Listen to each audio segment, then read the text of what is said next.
Hello, my friends. This is Origins, and I'm Don Chapman, its host. It's so good to have you with us today. Origins is a forum where we use the evidence of science to validate the truth of creation. Our guest today is Dr. Brad Harrub. Brad, hey, it's so good having you with us today. Good to be back. And we're going to talk about a subject today that is fascinating to many people. It's not only captivated our minds, but often our imaginations as well. That's the subject of dinosaurs. That's right. If you think about it for just a moment, there's not too many young people that aren't fascinated by these amazing creatures. Why are dinosaurs a source of contention in the creation-evolutionary debate? If you think about it, dinosaurs really are the sugar stick candy that evolutionists hold out to our children. Because after all, if they can plant the seed in a child's mind that we're separated from dinosaurs by 65 million years, then already they have a foothold in the door. And there's not too many kids, 5, 6, 7 years old that aren't already fascinated by these creatures. There's no small amount of material talking about dinosaurs, is there? If you look on magazine covers, they are constantly bombarding us about these amazing creatures. That's a lot of magazine covers there.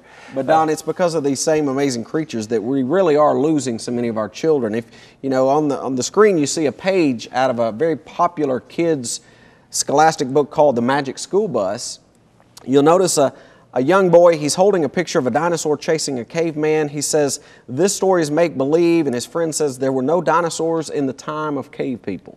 They're already, before the kids are big enough almost to be on that school bus, they're already wanting them to negate any idea that dinosaurs and people could exist at the same time. That's right. If you look at the top left of the screen, it says, "No people ever saw a dinosaur when early humans appeared on the earth. Dinosaurs had already been dead for millions of years. People found out about dinosaurs from fossils." Now, sometimes people say to me, do creationists even believe in dinosaurs? Obviously, everybody believes in dinosaurs, right? Definitely. We have found their fossilized remains on all 7 continents, Arctic to Antarctic and everywhere in between. So the whole issue is dating, and did humans and dinosaurs live at the same time? That's exactly right. National Geographic GeoGuide page. If you notice the very first sentence, they're trying to establish their evolutionary beginnings. That is, no human being has ever seen a live dinosaur. At the bottom of the page, you'll notice it says, "Use this GeoGuide page to help capture the interest of young readers and stimulate discussion with them." Well, discussion about what? The fact that no human being has ever seen a live dinosaur. Now, you've done some study on this of your own. Do you believe that human beings and dinosaurs lived at the same time? Definitely. We're going to look at some evidence today that you're not going to see in your child's textbook. And let me share with you why you're not going to see that. A fellow by the name of Dr. Philip Kitcher wrote a book called Abusing Science, the Case Against Creationism, in which he claimed that solid evidence for the coexistence of dinosaurs and humans, now this is using his words, would shake the foundations of evolutionary theory because, of course, he says the dinosaurs are supposed to have been long extinct by the time the hominids arrived on the scene. That's the key phrase we need to remember, is that it would shake the foundations of the evolutionary theory. So this moves it from the sugar candy for our children to a very important point for all of us. That's right. The question before us today is not, did the dinosaurs walk the earth? Because we know they did. The question really is, when did they walk the earth? So help us to see, if you would, why you believe dinosaurs and human beings were contemporaries at one time. Tell you what, I'll go up to the screen, show us some evidence. That'd be wonderful. As I'm doing that, we need to understand the word dinosaur was coined roughly in 1845. A fellow by the name of Richard Owen, he came up with that particular word, used 2 Greek words, Dinosaurus, translated by him as fearfully great lizard. And Don, that's really when our fascination with these creatures began. But I want us to look and see if we can discern today, using scientific evidence, of when dinosaurs really did walk the earth. For instance, many people probably missed a study that was announced January 2005 where they actually showed a dinosaur that had been eaten by a mammal. Now, Don, you know, according to the evolutionary theory, dinosaurs evolved into mammals, and yet here we have the fossilized remains of a mammal that actually ate a dinosaur. That doesn't make... it doesn't fit. Doesn't fit. It doesn't fit. Or we could talk, for instance, about the Ica stones of Peru. A gentleman by the name of Dr. Javier Cabrera was given one of these stones as a gift from a local farmer. He noticed that there were carvings on it, and he asked the farmer, he said, "Where did you get these?" And the farmer indicated that these were burial stones the ancient Inca Indians used to place in the tombs. So give me a date on those stones. During the Incan Empire. Which would be what, 1400, 1500s? 1200? Somewhere in that range. Yeah. Dr. Cabrera decided he was going to find as many of these as he could. All told, he's found roughly over 11,000 of them.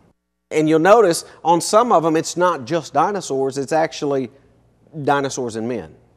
And the ancient Incan Indians, they actually knew details that it would be much, much later that we would discern. I'll show you a great example of that. You'll notice on this particular stone, this dinosaur has dermal frills. It's almost kind of like the fins of a sailfish here. For the longest time, scientists, when they looked at sauropod dinosaurs, they said, he doesn't have those dermal frills on his back. That was until 1992. In 1992, in an article titled "New Look for Sauropod Dinosaurs," they noted, recent discovery of fossilized sauropod skin impressions reveals a significantly different appearance for these dinosaurs.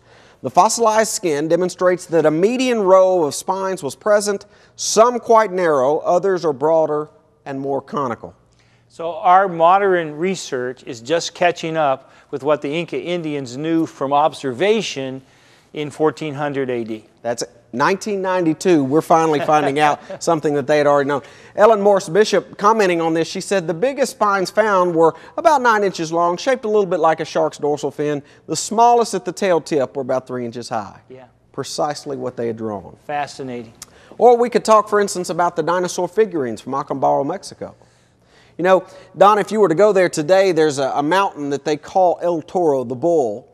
And it's at the foothills of that particular mountain that a gentleman, he was riding on the back of a horse, and from that elevated position he looked down and he saw the first of these ceramic figurines. They found over 30,000 of them now. And how big are they? Not very big at all. In fact, most of them are just kind of hand-sized, so to speak. Here you see just a couple of pictures of them. And so would you compare that sort of to the little matchbox toys that our children have today? Yes, exactly, exactly. Now, ironically, here's an interesting point a lot of people don't know, and that is we sent samples from this material off to 2 laboratories here in the United States. Now, they didn't send the entire dinosaur figurine. They just, for instance, would send a piece of a tail or a piece of a leg. They wanted them dated. And they came back with dates of roughly 1850 BC, 2000 BC, 1640 BC. So they then sent 8 additional samples to be what's called thermoluminescent tested. They really wanted to make sure they had this thing right. And that came back with dates of roughly 2000 BC. Okay. And that was the point at which they called both labs and they said, hey, you know that material we've been sending you, it's coming from dinosaur figurines. And guess what both labs did? They quit doing their work for them. They withdrew their results and said, we're sorry, we weren't able to give you accurate readings on your material. Because the evidence wasn't fitting their theory. The dinosaur figurines from Acambaro, Mexico, the Ica stones, and unfortunately what's happening too often is they're throwing out the evidence in order to keep that theory. Let's look at just a little bit more. For instance, University of Arizona, we sent them some dinosaur bone. We asked them if they would use their dating methods to date it. Now, we didn't tell them it was dinosaur bone. We simply said, can you date this blind material? Came back with a date of roughly 9,000 years before present. Not anywhere close to what they're trying to teach our children, and that is 65 million. Million as opposed to 9,000. Exactly. Yeah. What about the Buddhist temple that was uncovered just recently in Cambodia? 800 years old. Had been completely grown over with vegetation. They came in with basically what you and I might call industrial Roundup. They peel back the vegetation, and lo and behold, somebody had carved dinosaurs into that Buddhist temple. And that would be 1200 AD that you had something, again, someone drawing what they were seeing. Yeah, go ahead. Or we could talk about the dinosaur petroglyph at National Bridges National Monument. You know, if you were to go there today, just outside of Blanding, Utah, there are 3 natural sandstone bridges, one of which is called Kachina, and it's on that particular bridge that you'll find not only this petroglyph, but also that of other flying reptiles and dinosaur-like creatures. Ironically, Fran Barnes, who is an evolutionist, he said there is a petroglyph in National Bridges National Monument that bears a striking resemblance to a dinosaur. Don, how do you draw something like that if you've never seen it? I don't know. want to show you real quickly, talking about these flying reptiles. Now, supposedly, according to evolutionists, 65 million years separates man from pterodactyls or pterodons. But I want the parents out there especially to make sure they show the next two quotes from historians to their children. For instance, the first one comes from Greek historian, a fellow by the name of Herodotus. Look at what he said regarding these flying reptiles.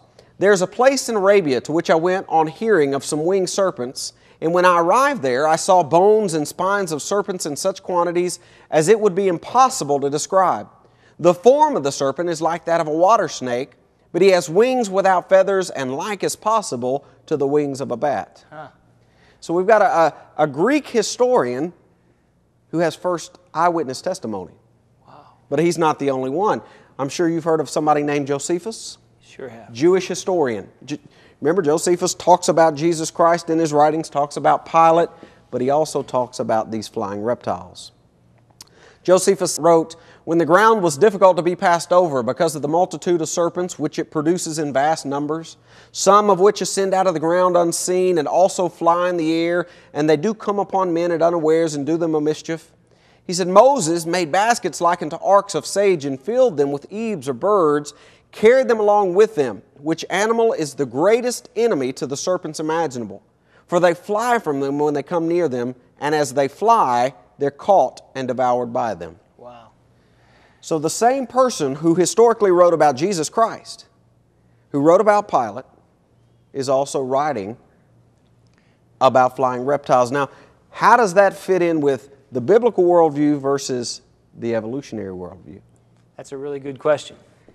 Also, a lot of folks are not aware of the fact that here in the United States of America, for instance, around the Grand Canyon, there was an expedition. A fellow by the name of Dr. Samuel Hubbard. He set out to prove the American Indians had been here longer than we thought. He found things like their pottery and their clothing, but he also stumbled across their cave art. Now, I want you to read with me what he had to say regarding one of the finds. He said, "Taken all in all, the proportions are good. The huge reptile is depicted in the attitude in which man would most likely see it, reared on its hind legs, balancing with a long tail, either feeding or in a fighting position, possibly defending itself against a party of men." He went on to say, "The fact that some prehistoric man made a pictograph of a dinosaur on the walls of this canyon upsets completely all of our theories regarding the antiquity of man. The fact that the animal is upright and balanced on its tail would seem to indicate that the prehistoric artist must have seen it alive." That is a powerful quote, and I just want people to linger there a moment and think about it. The fact is, if you just had bones, you wouldn't know the position of the dinosaur when it was active. You would have to get a lot in motion to on its rear legs and balance itself with its tail. That's right. So bones wouldn't give you that at all, would it? Not at all. And you know, ironically, a lot of people would like to discount what he saw. Now, keep in mind, he also saw drawings of things like sheep, oxen. And those are all accurate. Exactly. That's so right. when I show you, for instance, this picture, you'll notice the arrow there. I'm going to blow it up so that you can see it a little bit better. That's not a sheep. No, sir. And it's not an ox, but it's an awfully good representation of a creature that we now know that existed at one time, a dinosaur called an Edmontosaurus. And so common sense and logic would say that those Indians lived in that place and saw living dinosaurs. Precisely. Yes. Precisely. Or we could talk about the discovery that was made March 24, 2005, not that long ago, where soft tissue was discovered in a T-Rex bone.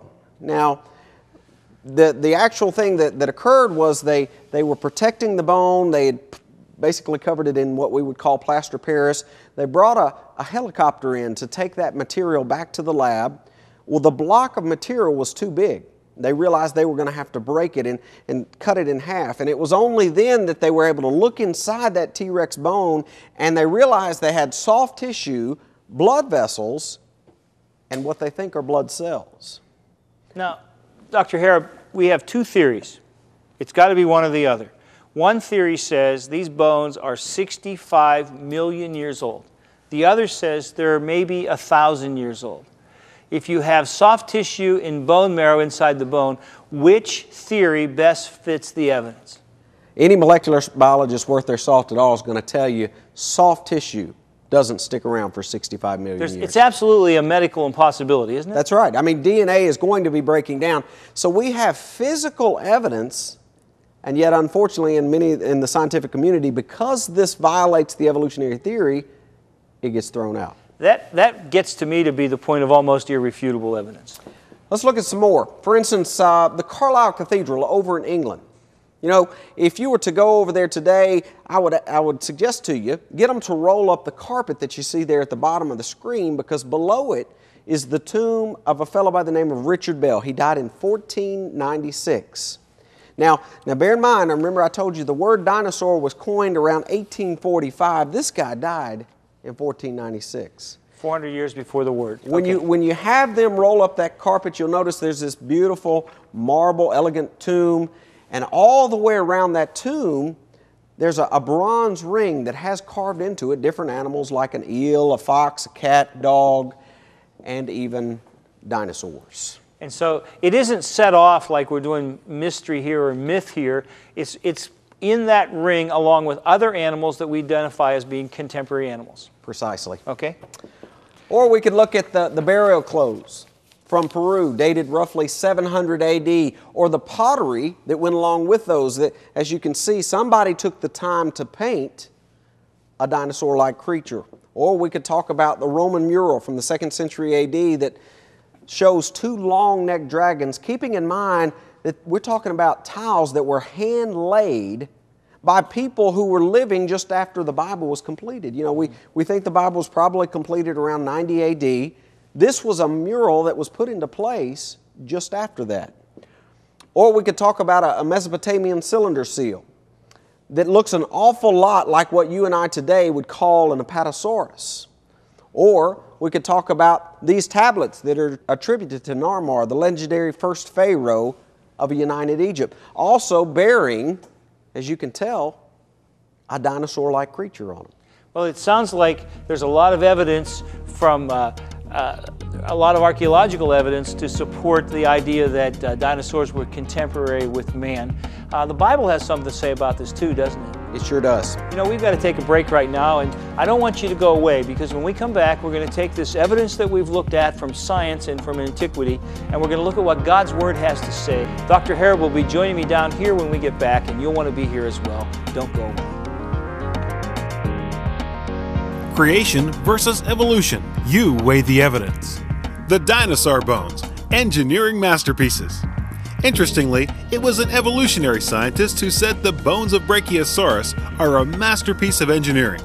The design of the vertebrae was such that it provided great support for the huge dinosaur, but was also extremely lightweight.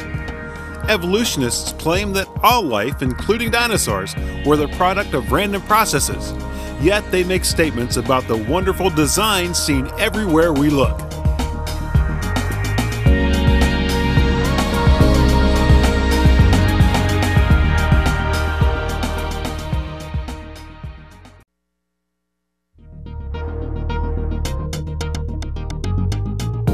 Today's guest on Origins, Dr. Brad Harrub, is the co-founder of Focus Press Incorporated. He's also the co-editor of Think Magazine, where he's contributed many articles concerning the subject of creation.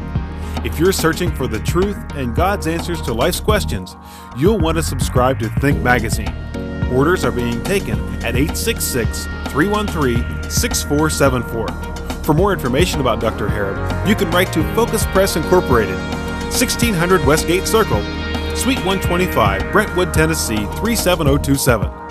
Or visit the website at www.focuspress.org. We're back with Dr. Brad Harrub, and we're talking about dinosaurs, and we've just looked at some fossil evidence and some other evidence from antiquity that seems to indicate almost overwhelmingly that dinosaurs and humans were contemporaries on this earth. But the Bible has some things to say. You know, Brad, as I've had guests on Origins before, we've talked about a couple of creatures that are mentioned in the book of Job. The first one in chapter 40 and verse 15 is the behemoth. Talk to me a minute about the behemoth, and then what else Job has to say to us about dinosaurs. If you really look at the description of that creature, you know, sometimes Bibles will have footnotes that describe it as a hippopotamus or an elephant. but it talks about having a tail like a cedar. Now, obviously, this creature had a massive tail, and yet you look at a tail of an elephant or a hippo, and that doesn't exactly fit the bill. They tell me in Africa they literally make fly swatters out of elephant tails. That's not a cedar right. tree. Yes. The next creature, we can find in Job chapter 41. It's a creature called a Leviathan. The text says, "Can you draw out Leviathan with a hook?" And if I were to go ahead and read just a few verses, listen to how it describes this amazing creature. It says, "Can you put a reed through his nose or pierce his jaw with a hook? Though the sword reaches him, it cannot avail, nor does the spear, dart, or javelin. Darts are regarded as straw, and bronze as rotten wood. His undersides are like sharp pieces of pottery. He spreads pointed marks in the mire. On earth there is nothing like him which is made without fear. He beholds every high thing." Now, sounds like a thick-skinned dinosaur to me. Well, and unfortunately what a lot of the Bibles will say is crocodile or an alligator. And, and yet it says he beholds every high thing. Yes, it's up in the air. To me, really, the clincher, though, is verses 18 and following. Job chapter 41, verses 18 and following say, "His sneezings flash forth light. His eyes are like the eyelids of morning. Out of his mouth go burning lights. Sparks of fire shoot out. Smoke goes out of his nostrils as a flame from a boiling pot and burning rushes. His breath kindles coals, and a flame of fire goes out of his mouth." Now, the word that's jumping out at me here is a word that we often think of as myth, but it's dragons. Exactly. Yeah, the Bible's talking about dragons. It is. How do dragons relate to dinosaurs in your mind? Think with me for just a moment, Don. In almost every ancient culture, we have stories, we have historical accounts of dragons. Now, unfortunately, oftentimes today, because of the influence of evolution and humanism, we discount it as, they didn't exist. But I'd like to suggest to you the possibility exists that dragons, what we're calling modern day dragons, could very easily fall in the same class of animals that we would call a dinosaur today. Why do you think that? Let me give you some evidence example of what we know today. For instance, Marco Polo lived in China 17 years, and approximately AD 1271, he reported the Chinese emperor raised dragons to pull his chariots. In the year 1611, the emperor initiated the post of royal dragon feeder. In fact, we know Chinese families are said to have raised dragons, using their blood for medicines, highly prizing their eggs. I wonder how many fingers those dragon feeders had by the end of the day, but that's all right. I wouldn't want that job. Yeah. If you think about it, we even have physical evidence like one of the oldest globes that we know of, the Lenox globe that is in a museum currently off the coast of China. Written in the words in Latin are the words, "Here be dragons." Why would a map maker living many, many, many decades ago, actually 100 centuries ago, why would they write, "Here be dragons"? Or why would a town in France change its name after a dragon was conquered? I think that the proof is dinosaurs or dragon-like creatures, they really were real. We've got evidence like Viking ships. The question is, what are we going to teach our children about these amazing creatures? Yeah, that's right. Well, let's go back to where we began. It's not just that this is fascinating and I believe overwhelming evidence. What's the point? What's the sentinel point here that you need parents to take away from this program? Well, if your 5-year-old has already begun to digest the idea that humans are separated from dinosaurs by 65 million years, then they've already compromised the opening chapter of God's Word. Yeah. And they are no longer buying into the idea that God was created along with all the land-dwelling creatures, and suddenly you have an evolutionary paradigm. In fact, their whole worldview is through an evolutionary perspective. So when you're getting down on the floor with your 3-year-olds to play with the plastic dinosaurs, which kids are going to play with dinosaurs. They are. Get the people out and have the people slaying the dinosaurs, and you'll be subtly teaching a worldview, won't you? Scientifically and biblically speaking, that's exactly accurate. Thank you so much. Thank you, Don. That's tremendous information. Folks, above all, I want you to remember that it's God's view that He created you, and that should be your worldview too. And so until next time, God bless you. It's been good having you with us on Origins.